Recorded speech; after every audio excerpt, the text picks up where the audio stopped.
అందరికీ నమస్కారం. ఈరోజు మే 6th 49th గేమ్. ఈరోజు Sunrisers Hyderabad versus Punjab super Kings at Rajiv Gandhi International Stadium, Uppal. So Punjab super Kings toss గెలిచింది, bowling చేయడానికి ప్రిపేర్ అయిందనమాట. So Sunrisers Hyderabad batting start చేసింది. సో బాగా చేశారు ఈరోజు. సో ఒకసారి స్కోర్ బోర్డ్ చూద్దాం. 40 ఓవర్స్కి 235 చేశారనమాట,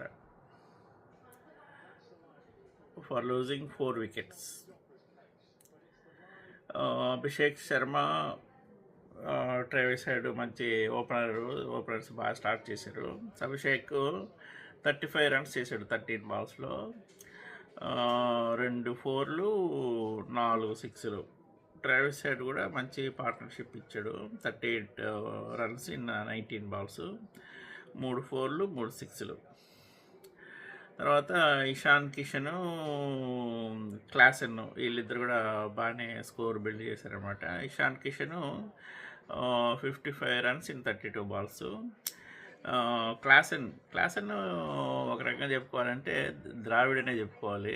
ప్రతి గేమ్లో ఏదో ఒకటి కొడతానే ఉంటాడు, ఎక్కడ పాపం ఇదవడు అనమాట. సో 69 రన్స్ ఇన్ 43 బాల్స్ అనమాట.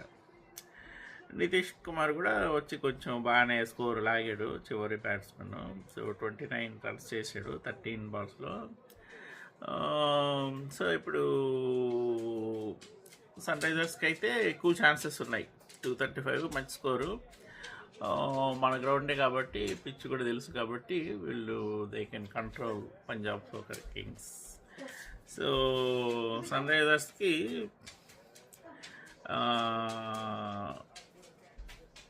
78% దాకా ఛాన్సెస్ ఉన్నాయి. సో చూద్దాం. సో పంజాబ్ స్టార్ట్ చేశారు బ్యాటింగ్, అప్పుడే ఒక వికెట్ కూడా పడిపోయింది. 4 balls 4 రన్స్ చేశారు.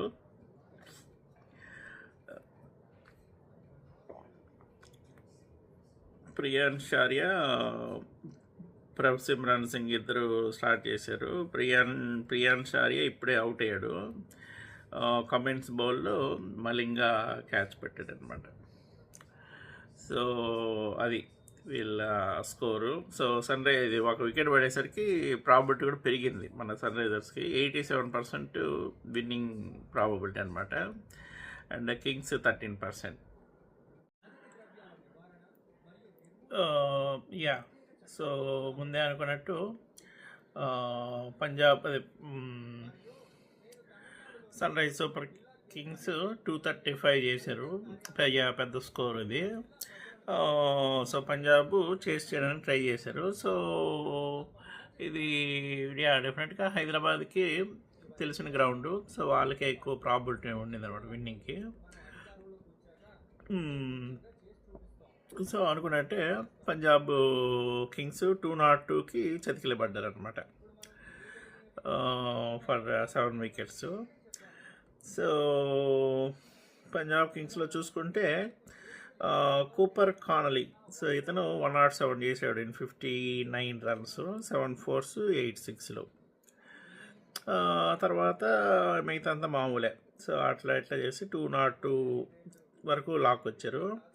సో ఇక బౌలింగ్లో చూసుకుంటే ప్యాట్ కమిన్స్ 4 ఓవర్స్కి 2 వికెట్స్ తీసుకున్నాడు అనమాట. తర్వాత నితీష్ కుమార్ రెడ్డి, ఇషాన్ మలింగా, సాకిబ్ హుస్సేన్ చెరొక వికెట్ తీసుకున్నారు. శివం కుమార్ 2 వికెట్స్ తీసుకున్నారు అనమాట. సో అది బేసికల్గా పంజాబ్ కింగ్స్. సో ఈరోజు ఆబ్వియస్గా ప్యాట్ కమిన్స్కి player of the match award వచ్చింది. సో ఇతను 2 వికెట్స్ తీసుకున్నాడు, 34 రన్స్ ఇచ్చి 4 ఓవర్స్లో. తర్వాత కూపర్ కానలీకి టాప్ స్కోరర్ అవార్డు. పంజాబ్ 107 చేసాడు కదా 59 బాల్స్లో. ఈవెన్ దో పాపం ఓడిపోయినా కానీ. సో టాప్ బౌలర్ కూడా ఈ టాప్ బౌలర్ మనం ముందు చెప్పినట్టు ప్యాట్ కమిన్స్ అనమాట. సో అది ఈరోజు విశేషాలు. మళ్ళీ రేపు కలుద్దాం. చూస్తున్నానండి మీ IPL 2026 in RJ Shri Vlogs.